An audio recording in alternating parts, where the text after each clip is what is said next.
entrevistado de hoje é o jovem empreendedor de 47 anos, arrojado, comunicativo, planejado em todos os detalhes e consegue dar conta das diversas atividades ao mesmo tempo com precisão. Ele é uma referência, seja no mundo empresarial ou político. Estou falando de José Arthur de Melo Almeida, carinhosamente chamado de Arthur Bolinha. Natural de Campina Grande, casado com Mariana Arruda há 11 anos, pai de 3 filhos, ele está aqui para contar um pouco mais sobre sua trajetória de sucesso e fatos que nunca revelou. Não posso iniciar essa entrevista sem fazer aquela pergunta básica que eu acho que todo jornalista faz a você, que é: como surgiu esse apelido de Arthur Bolinha? Na verdade, esse apelido nasceu juntamente comigo, praticamente. Esse apelido, quando eu tinha 3 meses de idade, eu nasci muito gordo, né? E aí começaram a me chamar de Bolinha em casa. Minha mãe, inclusive, foi quem colocou esse apelido. E era um apelido carinhoso que as pessoas lá de casa me chamavam. Até que em um determinado momento eu fazia, na época, a preço de hoje é o primeiro ano, na minha época era alfabetização. E um amigo meu que vivenciava muito a intimidade lá de casa, que também me chamava de Bolinha por essa razão, foi na escola me chamar para alguma coisa, e na escola me chamavam de Zé Arthur, que é meu nome. E aí quando chegou na escola, perguntou à professora se Bolinha se encontrava na sala de aula. E aí a professora, de forma surpresa, perguntou quem era Bolinha, e ele apontou em minha direção. E aí, a partir daí, menina, no outro dia, todos os meus colegas da escola já me chamavam de Bolinha, né? E o apelido terminou pegando com uma força muito grande, né? E confesso a você que o Arthur Bolinha é algo mais novo. Na verdade, antes, as pessoas só me chamavam de Bolinha. E aí, quando eu fui ser candidato, tinha pessoas da área de marketing que não queriam que eu utilizasse o Bolinha, porque eles achavam que Bolinha, embora seja um apelido carinhoso, mas ele pode soar de forma pejorativa. Ou de brincadeira, ou não levar a sério. Perfeitamente. E aí, queriam que eu colocasse meu nome, Arthur Almeida, ou José Arthur, enfim.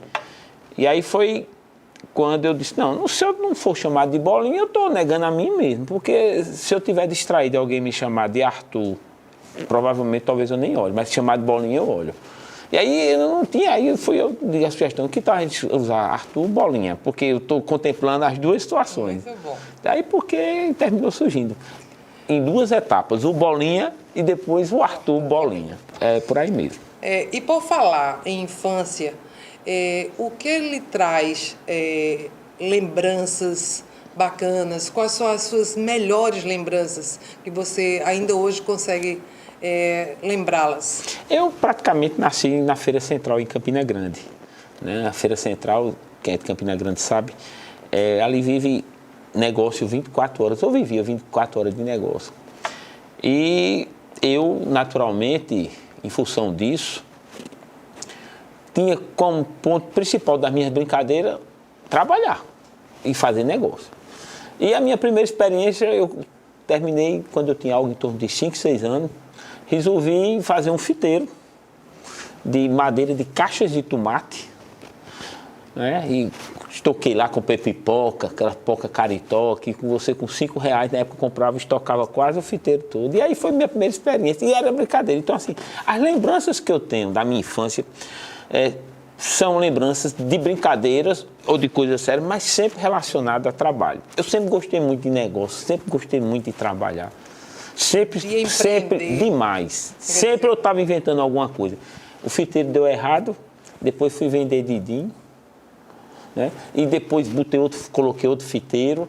Então, assim, eu sempre gostei muito de fazer isso, né? Até que um determinado momento, meu pai chegou para mim e disse, olha, seria interessante você parar dessas coisas, porque você precisa estudar, senão você vai tirar o seu foco dos estudos, porque a criança, quando ela começa a ganhar dinheiro, se você não tiver cuidado, ela perde o interesse pelos estudos E o foco dela passa a ser outro. Então é uma coisa perigosa. E aí foi quando ele desestimulou, aí eu resolvi realmente terminar e concluir. Inclusive terminei o meu curso muito cedo.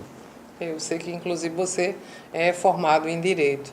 Mas dessas lembranças que você tem, qual aqui você até hoje ainda sente o cheiro? Porque tem lembrança na vida da gente que a gente consegue, assim, sentir o cheiro daquilo ali. Na verdade, eu tenho duas lembranças, uma boa e uma ruim. Uhum. A boa, na verdade, foi quando esse meu fiteiro, porque 5 anos de idade é muito pouca idade. Bebê. O primeiro dia que eu fiz esse fiteiro funcionar, era um sonho. Porque, na verdade, eu tinha vontade de vender fruta e verdura. Mas era uma coisa mais distante. E aí eu consegui viabilizar meu sonho através de um fiteiro. Então, foi o primeiro dia do funcionamento desse fiteiro. Quando terminou o dia, que eu fui contar o dinheiro para comprar na segunda-feira a mercadoria para repor no meu estoque, eu me vi assim, com uma felicidade que você nem faz ideia. E a outra é que esse meu fiteiro foi roubado. Nossa. E aí foi um dos dias mais tristes na minha vida. Eu acho que tudo que era de lágrima, que algum ser humano podia ter. Quantos anos, lembra? Eu tinha, na verdade, 5, 6 anos também. Meu Deus.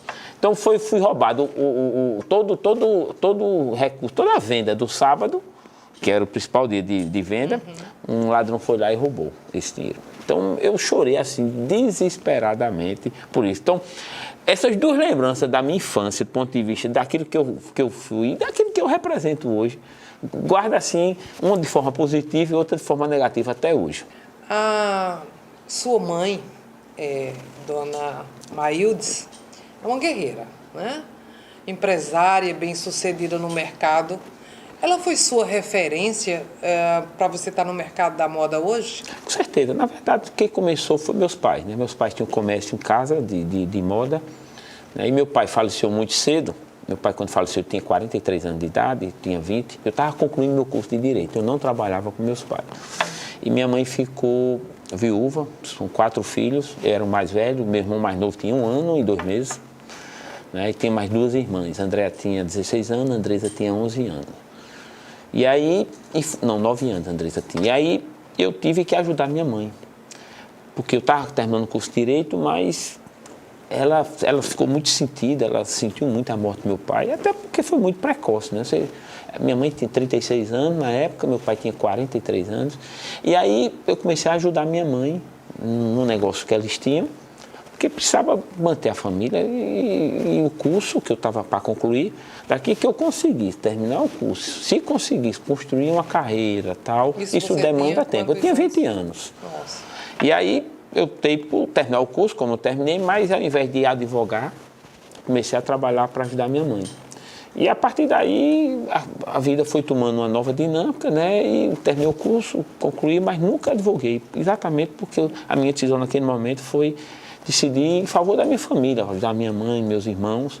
E eu terminei sendo, né, quase que o segundo esposo da minha mãe nesse aspecto e quase pai dos meus irmãos. Né? Até porque eu tenho um irmão que tem uma diferença entre eu e ele de 19 anos. Então eu criei ele praticamente como um filho meu. Né? E aí foi um momento de muita dificuldade, que a gente costuma chamar o arrimo de família, né? Quem é arrimo de família sabe a dificuldade que é. Bem nordestino. Bem nordestino, né? É aquele filho que, por ser mais velho, termina juntamente com sua mãe ou com seu pai, depende, ajudando a criar seus irmãos, a conduzir.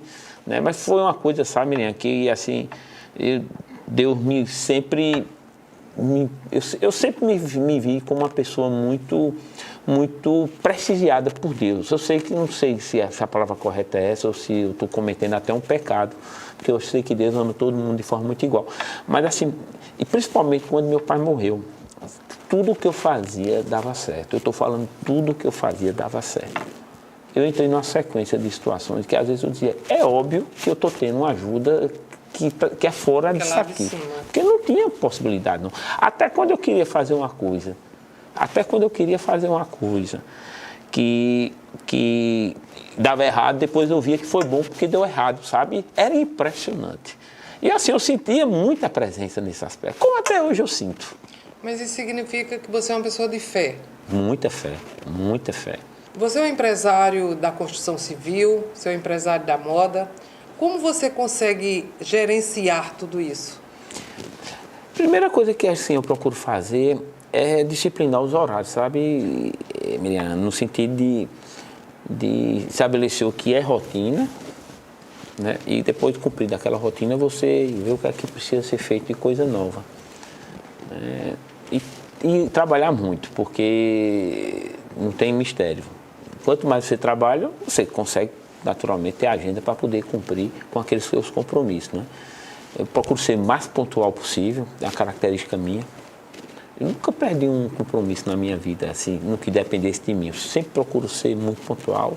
Coisa rara nos brasileiros, né? Eu até às vezes fico incomodado com determinadas situações, porque tem pessoas que já têm na sua cultura... Não cumprir horário. Não, eu sou exatamente o contrário. Se eu puder chegar um pouquinho antes, eu chego.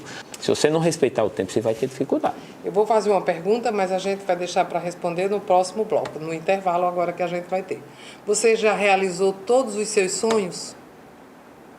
Próximo bloco você responde.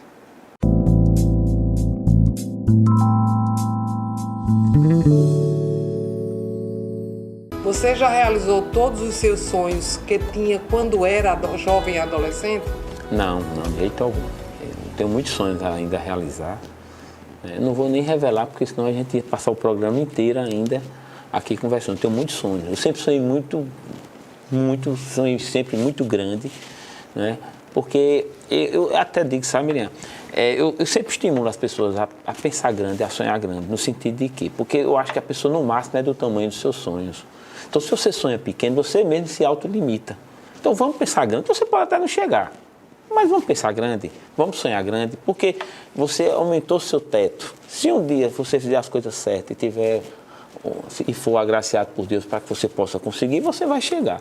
Então, assim, eu acredito nisso e eu tenho muitos sonhos a realizar, se Deus permitir. Você é movido a desafios, no caso da política, é um sonho ou é um desafio pessoal? É mais uma necessidade enquanto cidadão.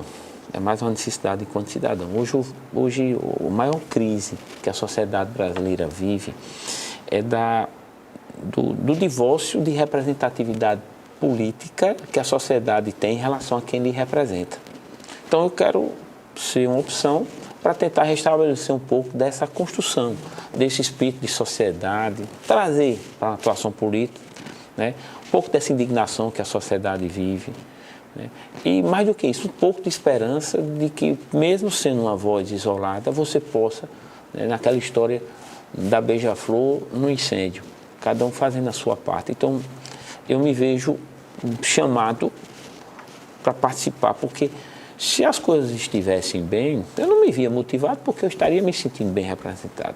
Então, por isso eu coloco que é mais uma necessidade não pessoal apenas, necessidade enquanto sentimento de cidadão. Porque eu até estimulo sempre as pessoas da sociedade a poder participar da política, porque não tem como nós transformarmos esse país num país melhor, que não seja necessariamente pela mudança do perfil de quem nos representa, e mais do que isso, de uma efetiva participação social na cena política do nosso país. Você acha que dá para trazer esse espírito empreendedor para a política? Eu acredito que sim. Eu espero que a sociedade brasileira, que tanto grita mudança, de fato ela queira mudar, né? Minha esperança é essa. Obviamente a gente só vai saber quando a campanha tiver seu resultado, e aí a gente, com base nesse resultado, a gente possa saber se dá ou não, se não dá. Mas minha esperança é essa, é que a gente consiga, de fato, né, mudar, e essa mudança aconteça já nessas eleições. A sua família aceita essa sua vontade política e apoia essa sua vontade política? Na verdade, assim, minha mãe, né, minha esposa, principalmente elas duas, elas têm um sentimento muito parecido com o meu nesse aspecto, né? Até Mariana, quando eu tomei a decisão de ser candidato a deputado estadual, ela disse: mas Arthur, será que é o momento?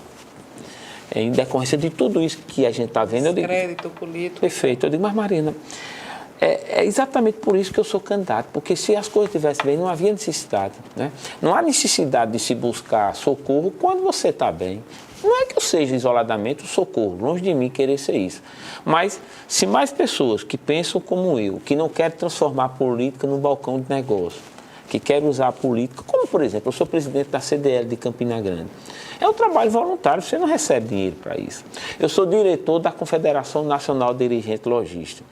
É outro trabalho voluntário, você paga para trabalhar, porque no momento que você está se dedicando, você está deixando de cuidar dos seus negócios e está cuidando do que é o coletivo. Mas por que eu faço isso? Porque eu acho que a gente tem que se dar um pouco ao coletivo. Deus nos deu as coisas para que a gente possa, de certa forma, dividir. E é preciso que a gente divida conhecimento, divida atitude, contribua para a sociedade. Então, por isso meu desejo, né, de participar, naturalmente, se as pessoas assim entenderem, né, e tendo o mandato, poder dar o melhor retorno possível à sociedade. Se você estivesse hoje em campanha, qual o diferencial que você acredita que teria como político? Então, eu tenho duas características em mim que eu acredito que numa atuação política isso vai ser muito importante. Eu sou extremamente ético, quem convive comigo sabe disso. Falar de si não é fácil, mas eu sou. E eu sou muito transparente. Então, assim, a transparência no meu mandato, ela será uma tônica, como também o comportamento ético, porque isso está em mim, tá certo? Está em mim. E eu procuro fazer disso, né, o meu norte e em tudo que eu já me submeti a fazer até hoje na minha vida.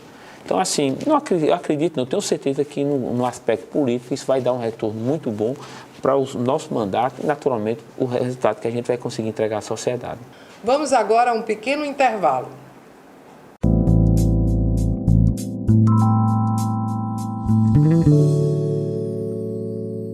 Estamos de volta com o empresário Arthur Bolinha. Arthur, você se considera um cara duro, um cara exigente? Eu sou mais exigente do que duro, né? Sou muito exigente comigo mesmo. Termina você sendo exigente com as pessoas, né? Mas não sou duro, não. Eu sou mais exigente do que duro. Porque a dureza, às vezes, é uma linha meio tênue, né? Você tem que ter cuidado, senão você passa do ponto. E aí tem que ser evitado. Porque você tem que, de certa forma, sempre se colocar no lugar da outra pessoa. E entender porque, de repente, aquela pessoa fez algo de um tipo ou de outro tipo, o que é que levou aquela pessoa a agir daquela forma. Eu procuro exercitar muito isso hoje, Miriam, porque é uma coisa que tem dado um resultado muito certo. A flexibilidade, às vezes, faz a gente perceber coisas que, se fosse com aquela linha durona, não perceberia. É maturidade, né? Você vai atingindo uma certa maturidade na vida e você vai, com essa maturidade, você vai aprendendo a lidar com essas situações, com essas variáveis, né? E coisas que no passado você agia de uma forma, hoje você age de uma forma completamente diferente. Apesar de você ser muito jovem, você está falando em maturidade, o que você não aceita nas pessoas, não admitiria jamais? Eu tenho muita repulsa à mentira. Eu não gosto de quem mente, de quem... A mentira é algo extremamente terrível, no sentido de que a mentira é um comportamento que traz muitos defeitos ao ser humano. Uma pessoa mentirosa provavelmente é uma pessoa falsa, há uma possibilidade grande de ser uma pessoa desonesta.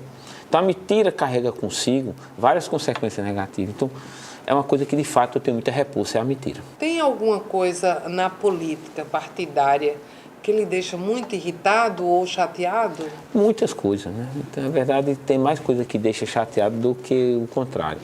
Primeiro, os partidos no Brasil, de um modo geral, se transformaram em verdadeiros cartórios eleitorais, de grupos e de família.